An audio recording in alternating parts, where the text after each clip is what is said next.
Hello and welcome to Queer News Tonight. This is the world's first and only LGBTQ+ daily evening television news, broadcasting live and available on demand on all smart televisions, including Roku, Apple TV, Android TV, Amazon Fire TV, Twitch, YouTube, and Facebook. It's time to queer up the news. It is Thursday, November 2nd, 2023. We are live and literally out of the closet and into the headlines. So many of your important stories we are going to tell this evening on Queer News Tonight.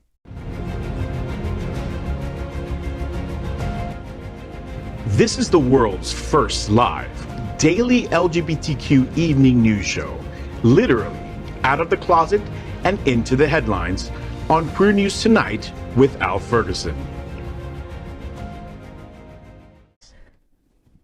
I'm out South Florida senior reporter John Hayden. This evening, we bring you the news of and perspective representing the LGBTQ+ community from South Florida, America, and across our planet.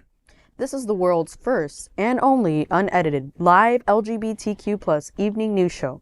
Whatever happens unique in LGBTQ+ news, you will see it and hear it. Hotspots Magazine, Happening Out Television Network, is a nonprofit 501c3 media company in the same model of PBS and NPR, but designed for the LGBTQ+ community.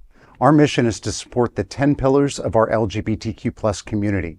We want to inform and educate the key issues of our Black community, Latino, lesbians and queer women, trans, students, youth, seniors, HIV/AIDS healthcare, business, social justice, and faith.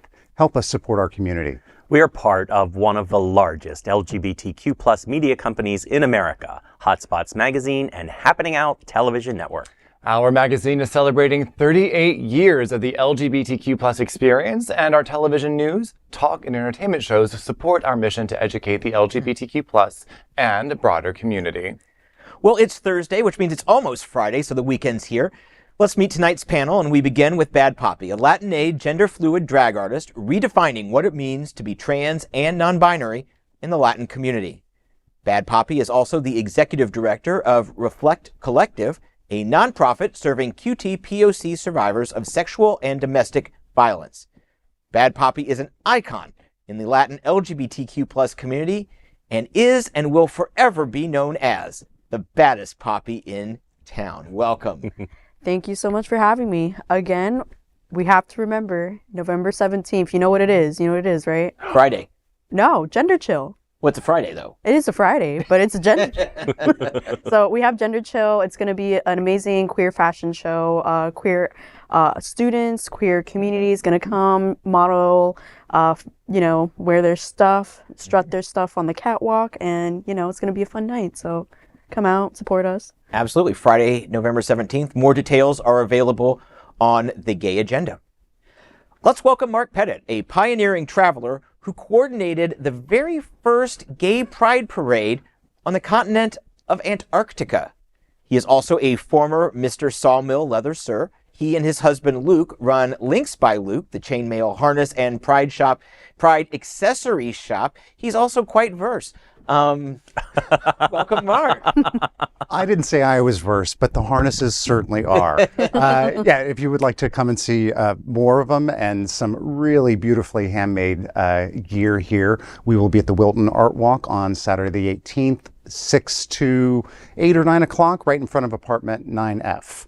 So I have to ask a question because I've said it several times. I've never asked. How did you book the penguins? People always joke like, "Oh, was it you and a couple of gay people and a few penguins?" And it actually was. I just looked up and saw that it had never been done. We were going with a group to Antarctica, and so we brought flags and set up the parade. There were like maybe a dozen of us, but as we lined up, there was one penguin that broke out from the crowd. He's in the videos and the pictures. He's Randy the gay penguin. So it literally was just a couple of gay people, flags, and a gay penguin that came along with it. Well, and Randy makes 3. That's very cool. Love it. Up next, Dr. Ty Hauser, a professor of English and Humanities at Broward College, and he teaches in the College of Business at FAU. He has served as visiting professor of colleges in Bolivia, Brazil, China, India, and most importantly, Spain. Ty owns Linden Bridge, LLC, an educational experience company. Good evening, Ty. Good evening, everyone. And I want to say a special shout out to my folks across the pond this weekend. Leave a penny for the guy on Bonfire Night, the 5th of November, and burn something down. Just a penny for a guy? That's what you do. You leave a penny for the guy. Guy Fawkes? No?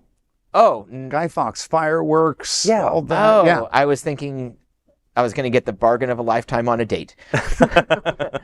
And Jacob Reed Jennings, a professional ballroom and Latin dancer turned real estate broker and philanthropist. Jacob leads Sherlock's Homes Foundation, a nonprofit 501c3 addressing LGBTQ+ and youth housing insecurity. Welcome, Jacob. Why, thank you for having me. And if you'd like to learn more about Sherlock's Homes, please visit our website at sherlockshomes.org. That is SHERLOCKSHOMES.org. Come on, let's get involved and make a difference. Excellent organization, and you can make a difference.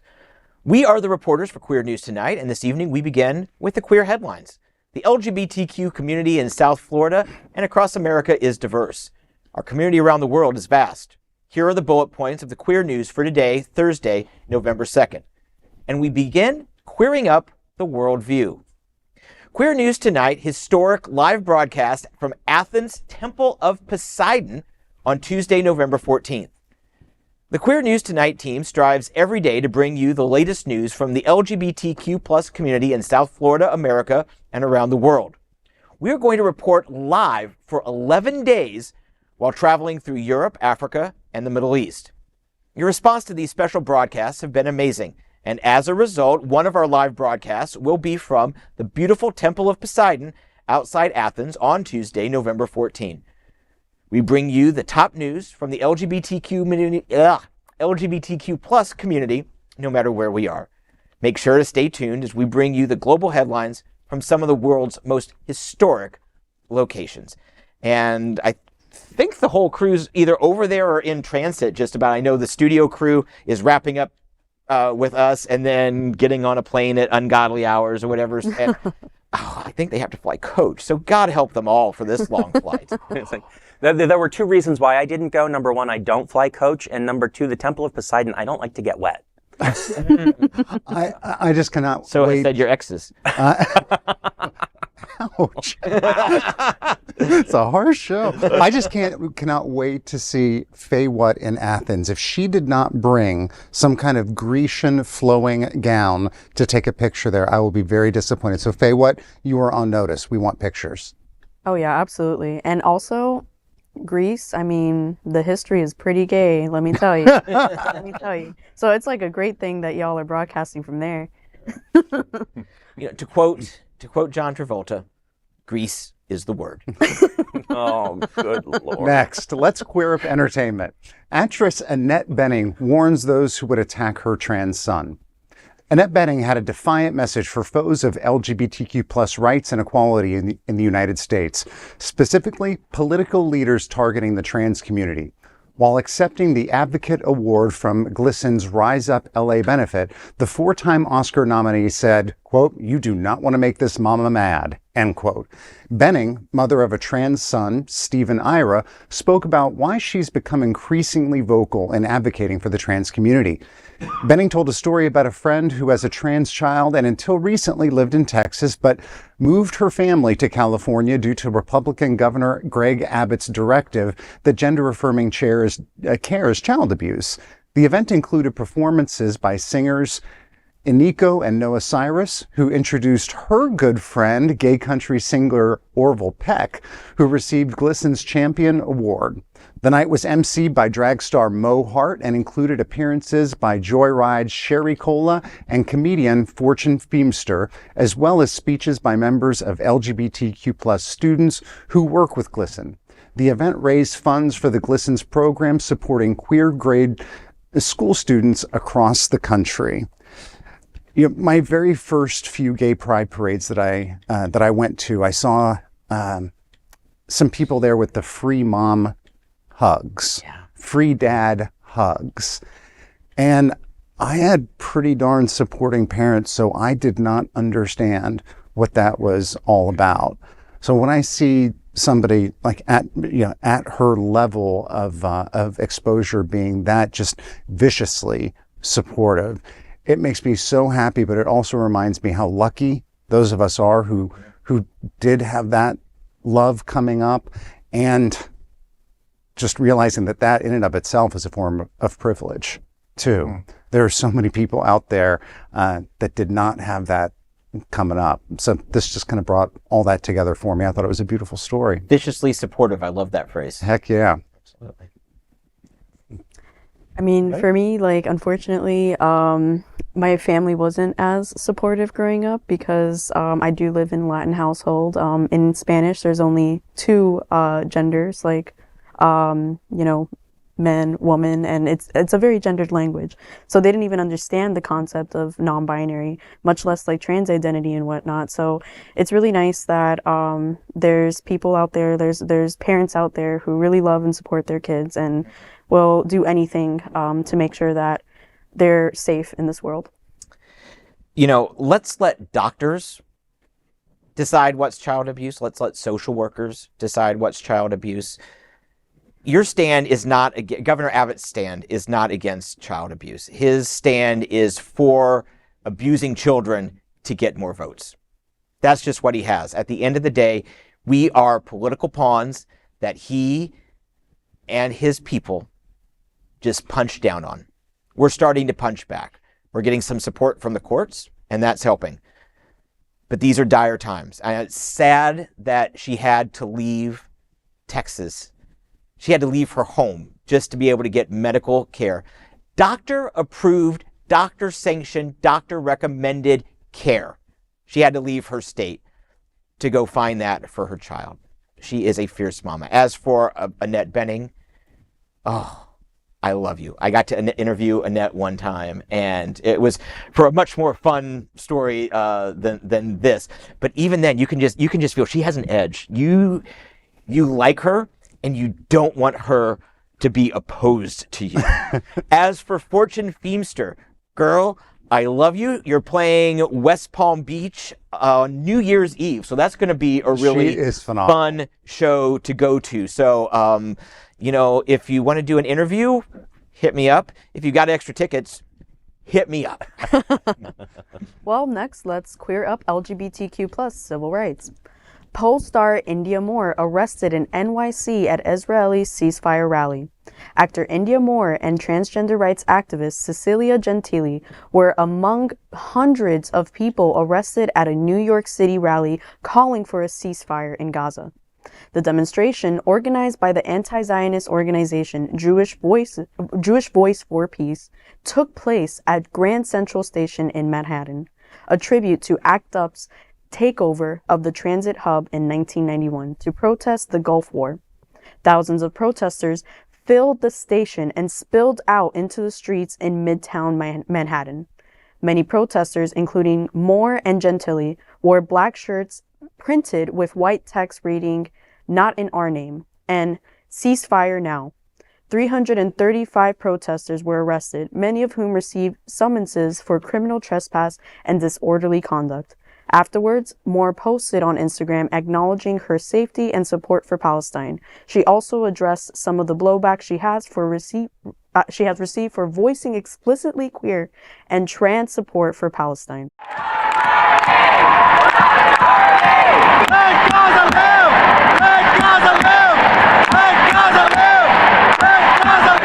My name is India Moore. I'm standing here. I'm resisting and protesting in solidarity with Jews, trans people, queer people, black and brown victims of colonization, and Americans, just like you and I, to stand against our tax dollars being used to decimate Palestinians. And we're standing for peace, we're standing for compassion, and we're standing for a self-determinating justice and liberated Palestine. Free Palestine, stop the genocide. Free Palestine. So I'm not gonna lie, I really do have mad respect for India Moore. She's literally sacrificing her entire career. She's sacrificing her fans, her everything to stand for the Palestinian people who unfortunately are being brutalized, and they're unfortunately being attacked and going through mass killings and even equivalent to what's termed a genocide in that state. Just to, basically speak out for these people who have no voice. And I really have mad respect for that, because, to literally go against like a country, because, generally people are for Israel and for, the war and whatnot, to go against all those voices and to, as a Black trans woman, dealing with police and protests, like that is a really strong move on her part. And I have mad respect for that woman. I really do like the stance of this entire protest. There was one of my favorite quotes in the world is an old one from Mother Teresa, where she says, "If you hold an anti-war rally, I shall not attend. But if you hold a pro-peace rally, invite me." And the message here seemed to be ceasefire and peace. And I think what Mother Teresa was trying to teach us there is that getting angry or getting violent to get towards peace hasn't worked. So I like the message, the bravery, but I also like that it was a peaceful sit-in and that it took over the entire operations. I think it was really well done. What I also love as well is that the Jewish community is also in support of this. I have so many of my Jewish friends that are also for Free Palestine. They've attended protests. They've been posting. I mean, Jewish people are unequivocally for Palestinians and for like human rights and whatnot. They do believe that Palestinians should have human rights, that they should be free to exist in their state and whatnot. And I like you said, like I really appreciate this protest, because you're right, like it is for a ceasefire. It's to the end of this war, which is causing unnecessary fatalities like everywhere. Not just in Israel and Palestine, but now it's even in other countries too. So, I just want to thank India Moore for her support, for going out to the community and giving a voice to the voiceless. It's unfortunately, it's one of those never-ending cycle kinds of things. As soon as you meet violence with violence, you cause more violence. And obviously, Israel has a right to defend itself, and obviously the Palestinian people have a right to live without their human rights being violated. But as you just said, I mean, violence met violence one day, and it's spreading. And we need to spend more time developing things like peace studies programs. I know that's a small but growing movement in academia. But peace studies programs are really, the idea there is to say, okay, how do we do these things without causing more violence? Because once violence gets involved, shame gets involved, and once they get together, they never part. Yeah, and you can't you can't bring back all those lives. Right. You just can't. You can't snap your finger and be like, poof, like they're back. Like, it's done. Yeah. It's done. Jacob? I feel like we're not getting all the information, so I think any of our opinions are going to be incomplete until we actually know more. I do not necessarily agree nor disagree with this story. I would just like to see an actual, honest, and transparent account of what's going on before I make many decisions myself. Yeah, it's going to be really difficult to find out. Very fair. I've got a couple issues. First, I don't like invoking ACT UP. They were such a movement of their moment. And yes, their legacy, what they taught us is important, but I'm not fond of going down that rabbit hole and using them, even if imitation is a sincere form of flattery. That just kind of strikes me the wrong way. As far as Palestinians, they're victims of Hamas. The Hamas terrorist organization, and that's what they are. They're not a state. Palestine is essentially a state. Hamas became basically this shadow government that operated with allies in the halls of government. Absolutely, we want peace, but we can't have compassion that will only lead to more oppression. We have to make sure that we have a situation that's workable. And until both sides feel safe, until the Palestinians feel safe to throw off their oppressor robes of Hamas, and until Israel feels safe that it can work with Palestinian organizations and Palestinians' government, we're not going to get anywhere. So we have to find peace, and we have to talk, but we also have to have the stage set for peace as well before we can really go forward. This is much older than just the few weeks that's been going on. This has been going on for decades and centuries. So it's millennia. Like this story is ongoing. It's not going to have a happy ending. It's not going to be quick. It's going to get bloodier. There is no winner in this. There's no good guy. There's only bad, and there are victims. Yes. Next, remember the victims. Next, we're going to queer up the worldview. U.S. cuts economic ties to Uganda after Kill the Gays bill passes. President Joe Biden has announced a plan to end the U.S. relationship with Uganda and several other African nations over gross violations of human rights. Once implemented, the Central African Republic, Gabon, Niger, and Uganda will be frozen out of the African Growth and Opportunity Act, a U.S. policy that aims to promote economic growth in African countries. Part of the agreement says that to be eligible for aid, countries must not engage in violations of internationally recognized human rights or provide support for acts of international terrorism. The administration argues that Gabon and Niger have not established continual progress towards improving their human rights record, while the Central African Republic and Uganda have violated international human rights. In May, Uganda passed sweeping anti-LGBTQ+ rules dubbed the Anti-Homosexuality Act, banning homosexuality, causing a noticeable spike in anti-LGBTQ+ hate crimes and abuse.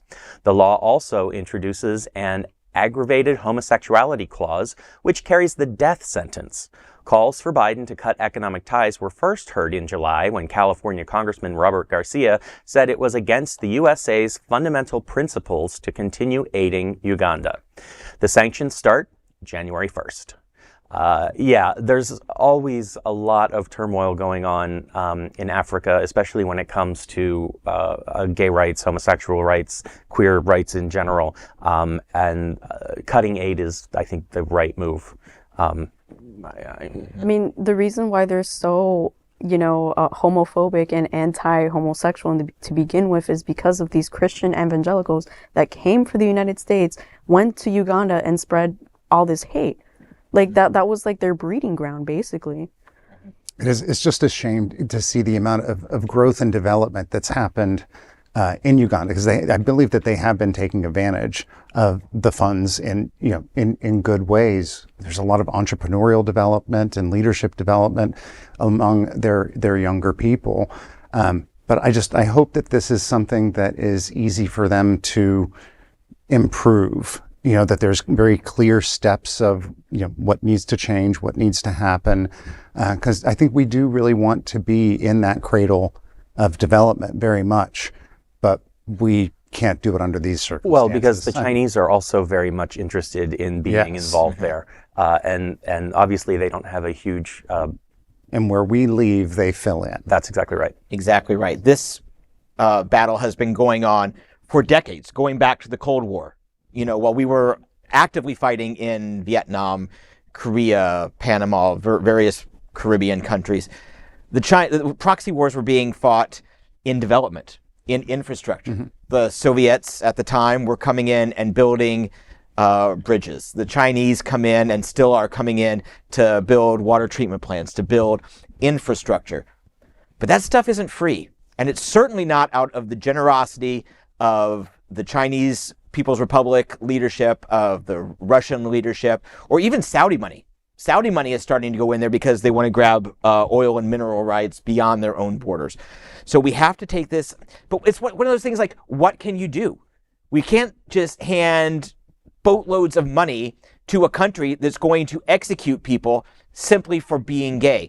To your point, you hope that there's a road back and steps that they can take to gain back in it. But my question is, do those leaders want it? When they can keep their bigoted views and take Chinese money? I wish I knew the answer to that. I know. I wish we all did. This is a tough foreign policy trick to pull off. And it's one of those things that only time will tell. But I'm afraid this is going to have the unintended consequence for us and the very intended consequence for China of pushing Central Africa into their sphere of influence. And it will be a lifetime before we can get it back. I mean, I'm an optimist, so I really truly believe like that one day queer people in Uganda will be liberated. I'm an optimist. I have to, say that. In the meantime, I hope we can find a way to get them safely out of their countries where they're trying to be eradicated and into better, more optimistic futures that they do have. They deserve a chance. And aggravated homosexuality is really pretty much being accused of trying to get someone to sleep with you if you're gay, or same sex rather, where you could transmit any disease, or you could, someone who has disabilities, anything could really be considered aggravated homosexuality. And they actually killed the first person that was killed was a 20-year-old kid. The thing that's frustrating is they can say that about anybody who's outspoken and proud. So the people who have entrepreneurial or social consciousness in our community, they're the first to go. Let's get them an opportunity and exit them. Well, we might have to come up with some sort of maybe not so underground international railroad and help them out of these horrible places that they are. Well, there is an organization called the Rainbow Railroad that works. Yeah, that's what I was gonna say. Actually, there definitely exists like organizations that help queer people out. For example, like in Russia. So that exists, and I have faith that these queer people will survive and thrive eventually. Okay. Next, let's queer up technology. Right-wing satire post about Leah Thomas goes viral, but doesn't check out.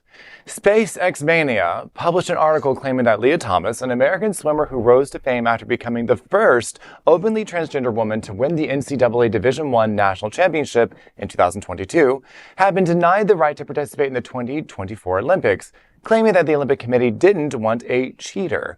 But in reality, this was absolutely not true. SpaceX Mania describes its output as being humorous or satirical in nature.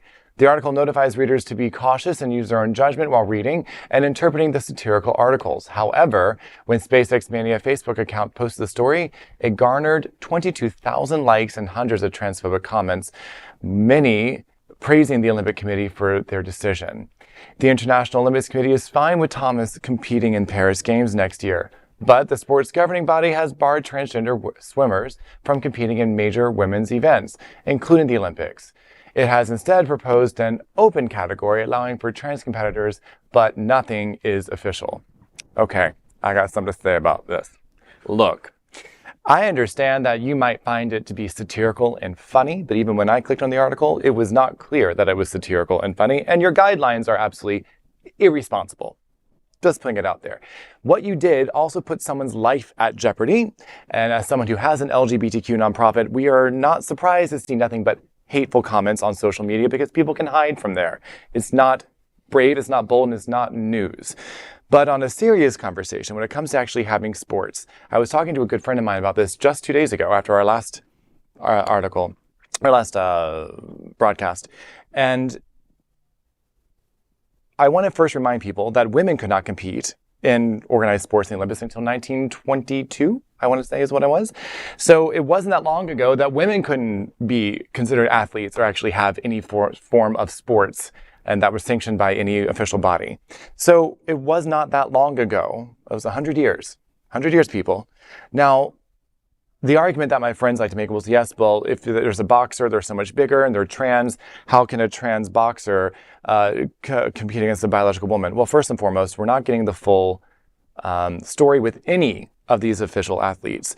I want to make sure this is clear. First and foremost, the medical history behind a trans individual, when they actually go on testosterone or estrogen, their body composition changes. And after 3 years, many things are different, including bone density and muscle mass. So then that's not going out there, and not enough people hear about that. So number one, how long have they been transitioning? Second of all, if you decide to make a separate category for trans individuals, as has been proposed, well, first of all, there aren't enough competitors out there for them to actually compete against. And you're also segregating them to make them targets for other people to hurt, abuse, and otherwise maim.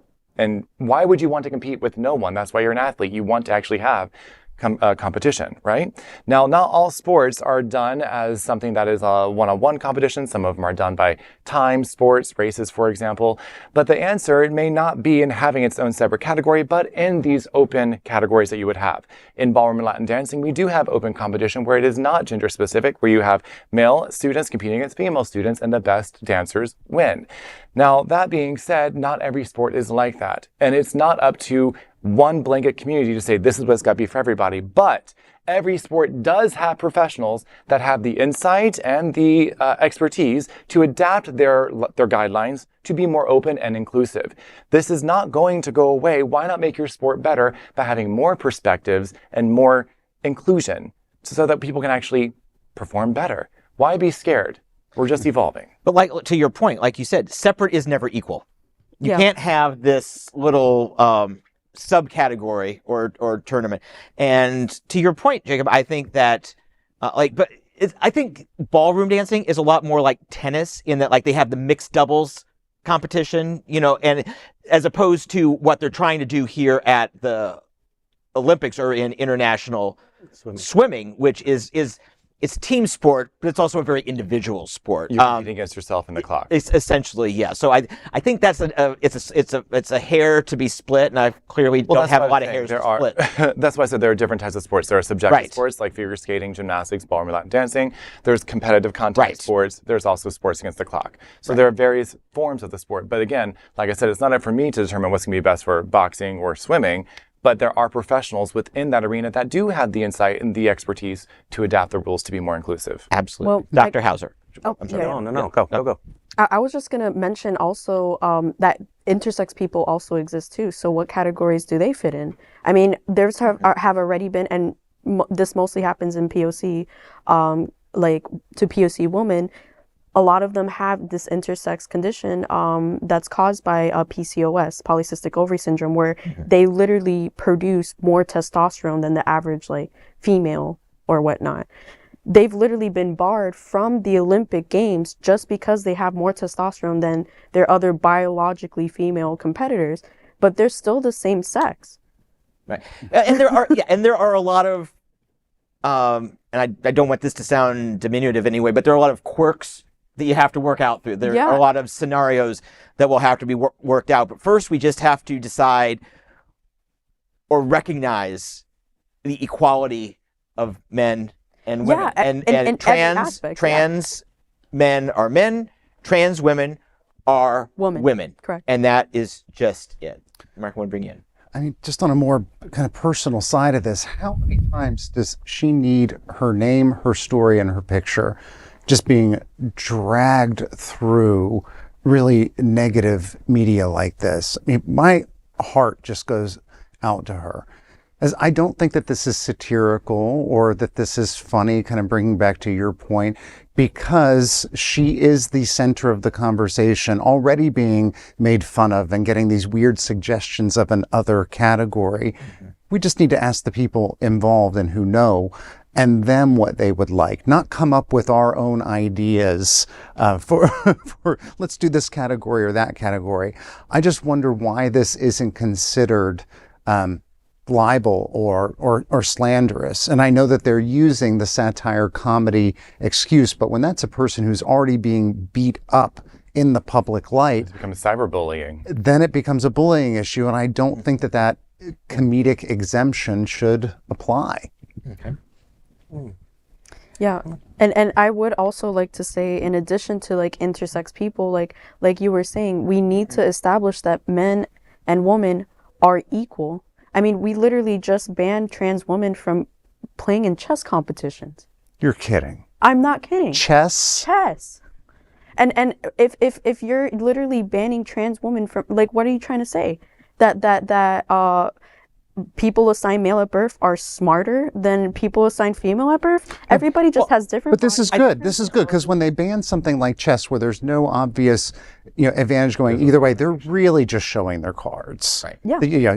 Don't claim that this is equality or that you're trying to preserve women's identity or whatever other weird arguments they're trying to come up. This is just bigotry. It absolutely is.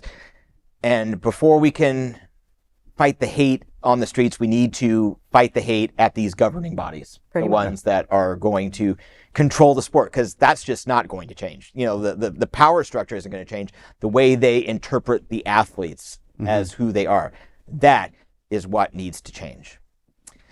And while there's never a bad time to visit Greater Fort Lauderdale, events happen one after the next all year round. The region tends to sparkle even more around the holidays. From family-friendly festivals to swanky soirees hosted by big-name bands and artists, Lauderdale knows how to throw a party that will get everyone in the festive spirit. The highlight of the holiday season is the seminal Hard Rock Winterfest Boat Parade, known as the best show on H2O. Visit Lauderdale. Everyone under the sun.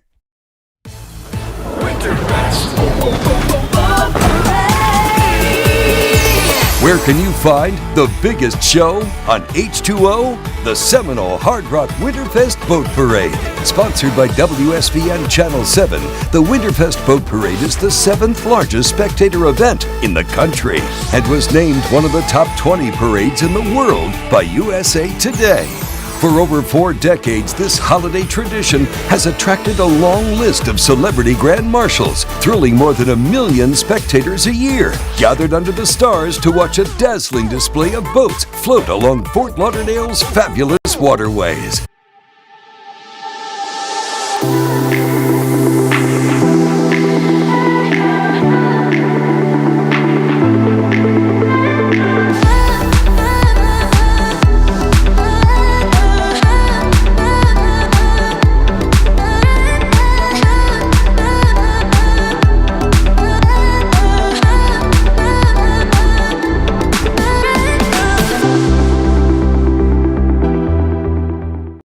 Next, we are proud of our special partnership with Sunshine Cathedral, the world's largest queer church here in Fort Lauderdale.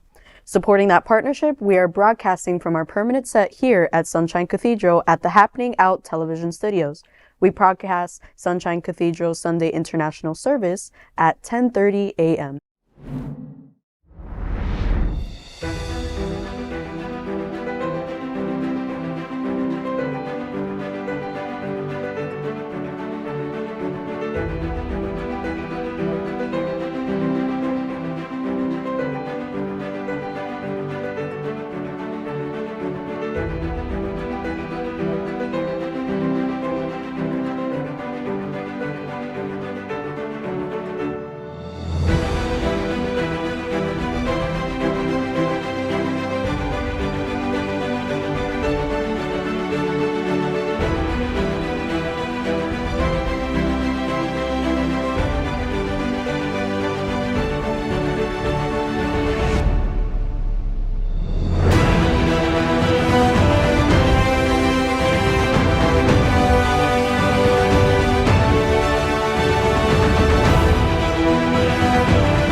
And that is today's news for the LGBTQ plus community on the world's first and only daily LGBTQ evening news show. If our community is important to you, share this news with your friends and family. Are you, like most of America, part of our very large television audience watching this live LGBTQ plus news broadcast right now on Roku, Apple TV, Android TV, and Amazon Fire TV? Queer News Tonight is the only live LGBTQ plus digital television show in the world that is out of the closet and into the headlines. We need your support.